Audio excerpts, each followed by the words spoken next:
Saya selalu berpikir bahwa persahabatan dengan cowok lurus seperti Rea aman saja, tak akan pernah menyentuh garis yang terlarang. Saya salah besar. Hingga malam itu tiba, ketika dia masuk ke kamar kami, mengunci pintu dengan pelan dan menatap saya dengan mata yang tak lagi seperti sahabat biasa. Nama saya Ardi, lahir dan besar di Jakarta, di tengah hiruk-pikuk ibu kota yang tak pernah tidur. Sejak kecil, saya tahu bahwa saya berbeda. Saya suka cowok, tapi saya menyimpannya rapat-rapat. Di Indonesia ini, menjadi gay bukan hal mudah. Keluarga, tetangga, masyarakat, semua seperti siap menghakimi. Saya belajar menyembunyikan, tersenyum di depan orang tua, pura-pura tertarik pada cewek-cewek yang diajak ngobrol teman. Tapi di dalam hati, saya kesepian. Kuliah di Universitas Negeri di Jakarta, saya bertemu Rea. Dia dari Bandung, cowok lurus sejati, tinggi, berkulit sawo matang, senyumnya lebar dan ramah. Kami satu kosan, akhirnya sekamar karena yang lain penuh. Awalnya biasa saja.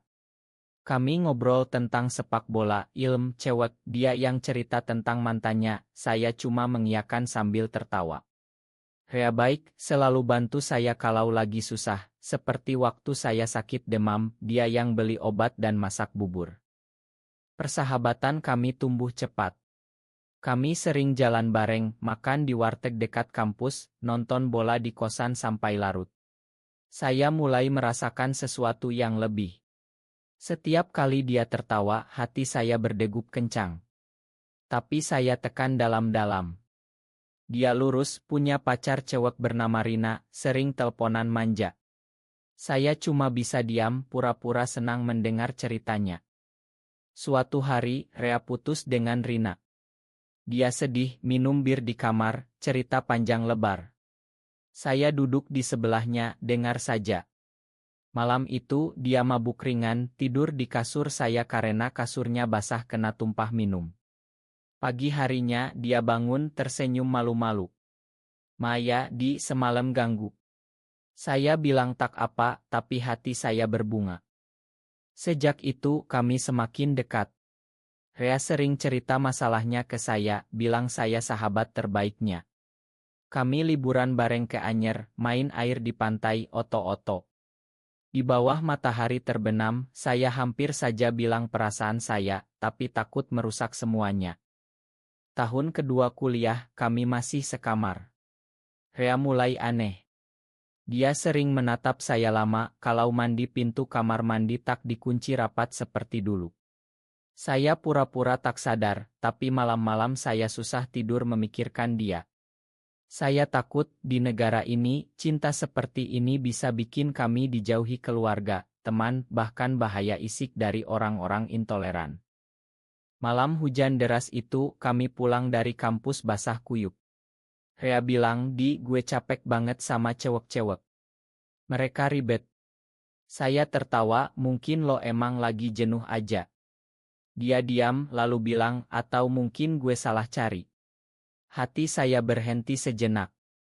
Kami ganti baju, duduk di kasur masing-masing. Lampu kamar redup, hanya suara hujan.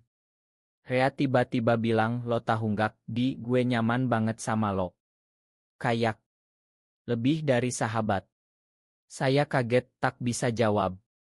Dia bangun duduk di kasur saya. Gue bingung sendiri.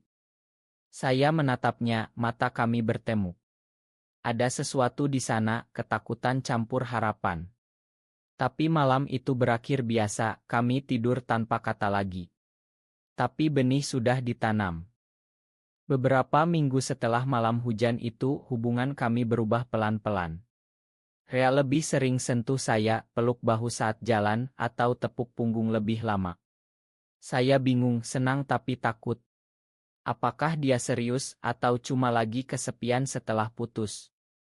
Kami sering keluar bareng ke Monas malam hari, duduk di rumput sambil makan gorengan. Rea cerita tentang keluarganya di Bandung, ayahnya yang keras, harapan jadi anak sukses nikah punya anak. Gue takut nggak bisa penuhi harapan mereka, Di, katanya suatu malam. Saya pegang tangannya, "Lo pasti bisa, A." Gue selalu dukung lo. Dia tersenyum genggam balik tangan saya. Saat itu, di tengah keramaian Jakarta, saya merasa dunia hanya milik kami berdua. Tapi realita cepat kembali. Teman kampus mulai gosip, lo berdua kayak pasangan deh. Rea tertawa, bilang itu candaan, tapi saya lihat matanya gelisah. Suatu hari, Rea ajak saya ke rumahnya di Bandung libur akhir pekan. Keluarganya ramah, ibunya masak rendang enak. Tapi ayahnya tetap saya curiga, mungkin karena kami terlalu dekat. Malam di kamar Rea, dia bilang, ayah gue bilang cowok harus tangguh, nikah sama cewek baik. Saya diam, hati sakit. Kembali ke Jakarta, Rea mulai hindari saya sedikit. Dia sering keluar sendiri, bilang ketemu teman lama. Saya curiga, tapi tak bertanya. Hingga suatu malam, dia pulang larut, bau alkohol. Gue ketemu Rina lagi, Di. Kami coba balikan. Hati saya hancur. Saya pura-pura senang, bagus dong, A. Tapi dalam hati, air mata jatuh. Saya tidur memunggungi dia, pura-pura tidur. Pagi harinya, Rea bilang, Maya, Di, gue bingung banget akhir-akhir ini. Saya tersenyum paksa, gak apa, lo bahagia aja. Konflik mulai muncul. Rea balik dengan Rina, tapi dia masih dekat sama saya. Sering curhat, bilang Rina ribet, tapi dengan saya nyaman. Saya mulai marah dalam hati. Kenapa dia mainkan perasaan saya? Tapi saya tak bisa jauh darinya. Puncaknya saat kami nonton film di bioskop. Film romantis, adegan cowok-cewek ciuman. Rea tiba-tiba pegang tangan saya di gelap. Jantung saya berdegup kencang. Keluar bioskop, dia bilang, Di, gue nggak bisa bohong lagi. Gue suka sama lo. Saya kaget, berhenti jalan. Ah, lo serius? Lo kan lagi sama Rina. Dia menggeleng, mata berkaca. Gue putus lagi tadi. Gue tak bisa pura-pura lagi. Sejak malam hujan itu, gue sadar perasaan gue ke lo beda. Kami pulang diam-diam di kamar, Rea masuk mengunci pintu seperti judul cerita ini. Dia dekati saya, peluk erat. Main gue, Di. Gue takut, tapi gue nggak mau kehilangan lo. Malam itu, kami bicara panjang.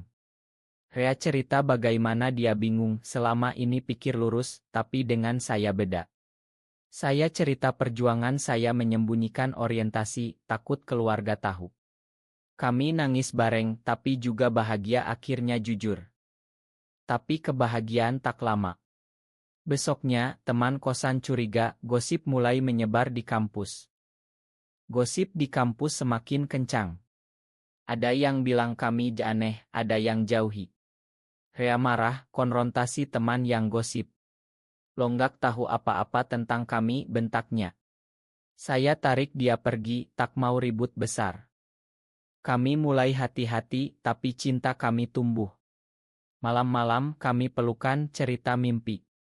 Rea bilang ingin kami bersama selamanya, tapi realita Indonesia keras. Gue takut keluarga gue tahu, Di.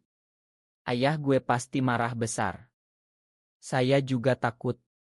Orang tua saya di Jakarta, religius, pasti kecewa kalau tahu anaknya gay. Tapi cinta buat kami kuat. Kami jalan ke tempat sepi, seperti Taman Suropati, duduk berdua menikmati angin malam. Suatu hari, pengkhianatan datang. Rina, mantan Rea, tahu tentang kami dari gosip. Dia marah, sebarkan rumor ke grup alumni. Rea ditelepon ayahnya, Rea, benar kamu sama cowok? Pulang sekarang. Rea panik. Dia bilang ke saya, gue harus pulang ke Bandung, jelasin ke ayah. Saya dukung, tapi hati tak tenang. Rea pergi, janji hubungi saya. 2 hari tak ada kabar. Saya khawatir, telepon tak diangkat. Akhirnya, dia balik ke kosan, wajah pucat. Ayah gue marah besar, Di. Bilang kalau gue nggak berubah, dia nggak anggap gue anak lagi. Saya peluk dia, kami nangis. Rea bilang gue takut kehilangan keluarga, tapi juga tak mau kehilangan lo. Konflik batin dia berat. Saya paham di budaya kita, keluarga segalanya. Malam itu, Rea bilang mungkin kita harus berhenti demi keluarga. Hati saya remuk. Lo serius? Dia mengangguk, air mata jatuh. Pengkhianatan terasa meski saya tahu dia tertekan. Saya tinggalkan kamar, jalan sendirian di Jakarta malam. Hujan deras lagi, seperti malam pertama. Saya pikir, mungkin cinta kami tak ditakdirkan. Tapi keesokan harinya, Rea cari saya di kampus. Gue salah. Gue enggak bisa tanpa lo. Ayah gue marah, tapi gue akan lawan demi kita. Kami peluk di pojok kampus, tak peduli orang lihat. Konflik semakin gaicengen. Ada kelompok mahasiswa intoleran demo kecil di kampus, sebut penyimpangan. Kami jadi target ancaman di media sosial. Kami takut, tapi saling pegang tangan kuat. Rea putuskan cerita ke ibunya dulu yang lebih lembut. Ibunya kaget, nangis, tapi akhirnya bilang, yang penting kamu bahagia, nak. Itu harapan kecil. Tapi ayah Rea masih keras. Dia datang ke Jakarta, paksa Rea pulang. Ayah Rea datang, marah besar di kosan. Rea, kamu malu-maluin keluarga. Pulang sekarang, kita obati. Rea tegar, ayah, ini bukan penyakit. Ini gue yang sebenarnya. Pertengkaran hebat, ayahnya hampir pukul, tapi saya lindungi. Akhirnya ayah Rea pergi, bilang tak mau tahu lagi. Rea hancur, tapi saya ada di sisinya. Kami putuskan pindah kosan baru, jauh dari gosip. Di kosan baru, kami mulai hidup seperti pasangan. Masak bareng, belanja di pasar, malam pelukan cerita mimpi. Rea bilang ingin kerja keras, buktikan ke keluarga bahwa kami bisa bahagia tanpa mereka kalau perlu. Tapi konflik tak berhenti. Saya dapat telepon dari orang tua, ada yang lapor ke mereka. Ibu saya nangis di telepon, Ardi, benar kamu begitu? Kami malu. Saya jelaskan pelan, tapi mereka tak terima, bilang jangan pulang dulu. Kami berdua kesepian, tapi saling menguatkan. Kami gabung komunitas rahasia di Jakarta, ketemu orang-orang sama, dengar cerita mereka.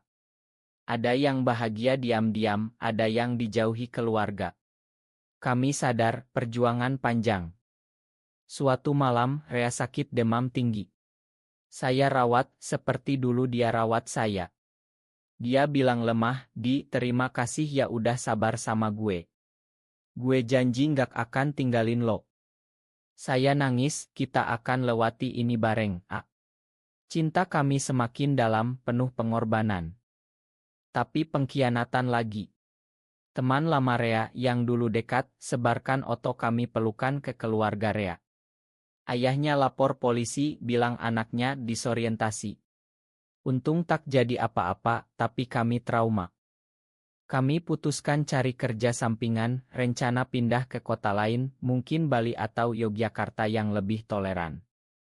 Emosi memuncak saat Rea bilang, kalau perlu, gue nikah sama cewek pura-pura, biar keluarga tenang.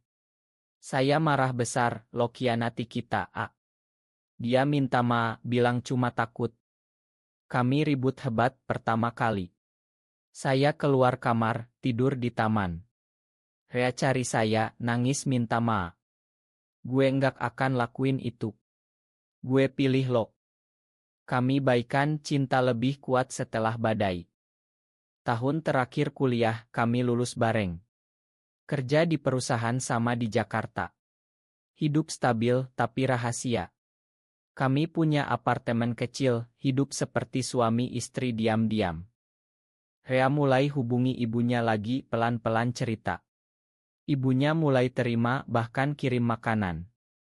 Ayahnya masih diam, tapi tak marah lagi. Saya juga coba bicara ke orang tua. Ibu saya datang ke Jakarta, ketemu kami. Awalnya nangis, tapi lihat Rea baik ke saya, pelan-pelan paham. Yang penting kalian bahagia, nak, katanya akhirnya. Tapi masyarakat masih keras. Ada berita rayal, kami takut. Kami hati-hati tak pegangan tangan di publik. Suatu hari, tinggi emosi saat Rea dapat tawaran kerja di luar negeri, Singapura. Ikut gue yuk. Di sana lebih bebas. Saya ragu, keluarga baru terima sedikit. Kami diskusi panjang. Akhirnya setuju pindah. Tapi sebelum pergi, ayah Rea datang. Rea, ayah salah. Ayah baca-baca, paham ini bukan pilihan. Main ayah. Rea nangis peluk ayahnya. Rekonsiliasi keluarga. Orang tua saya juga datang peluk kami. Kami bangga kalian kuat. Kami pindah ke Singapura, mulai hidup baru lebih terbuka. Tapi kami sering pulang ke Indonesia, bantu komunitas diam-diam, cerita pengalaman buat yang lain berani. Cinta kami tak terduga, dari sekamar biasa jadi pasangan seumur hidup. Meski banyak konflik, pengkhianatan kecil dari ketakutan, tapi kami lawan bareng. Di Singapura, kami bahagia. Pegangan tangan di jalan tak takut. Tapi kami rindu Indonesia, budaya, makanan, keluarga. Kami pulang sering, bantu adik-adik di komunitas. Rea jadi mentor, cerita bagaimana dia dari lurus pura-pura jadi terima diri sendiri. Keluarga kami akhirnya terima penuh. Ayah Rea bahkan bilang, kalian seperti anak dan menantu ayah. Pernikahan tak resmi, tapi kami adakan acara kecil dengan keluarga. Cinta kami ajarkan bahwa di tengah intoleransi ada harapan. Banyak seperti kami, sembunyi tapi bahagia diam-diam. Saya selalu ingat malam Rea mengunci pintu itu. Itu awal segalanya. Dari persahabatan tak terduga jadi cinta abadi. Kami hidup bahagia, saling dukung dimanapun. Karena cinta sejati tak kenal batas, meski di Indonesia yang masih belajar terima. Akhirnya, kami buktikan bahwa kisah cinta Gai bisa berakhir bahagia, dengan pengertian dan penerimaan.